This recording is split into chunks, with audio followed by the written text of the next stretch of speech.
মোংলায় অতিরিক্ত ভাড়া আদায়ের বিরুদ্ধে কঠোর অভিযান শুরু হয়েছে। যৌথভাবে এই অভিযান পরিচালনা করছে বাংলাদেশ কোস্টগার্ড, নৌবাহিনী এবং মংলা থানা পুলিশ।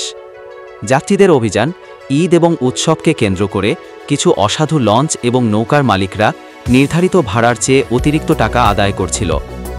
বিষয়টি জানতে পেরে যৌথ বাহিনী মংলা নৌবন্দরে অভিযান পরিচালনা করে। অভিযান চলাকালীন বেশ কয়েকটি লঞ্চ এবং ট্রলার থেকে অতিরিক্ত ভাড়া ফেরত আদায় করা হয় এবং সংশ্লিষ্টদের সতর্ক করা হয়। প্রশাসনের পক্ষ থেকে জানানো হয়েছে, কোনোভাবেই সাধারণ মানুষের সাথে প্রতারণা বরদাস্ত করা হবে না। যাত্রীদের স্বস্তি ফেরাতে এমন অভিযান নিয়মিত চলবে।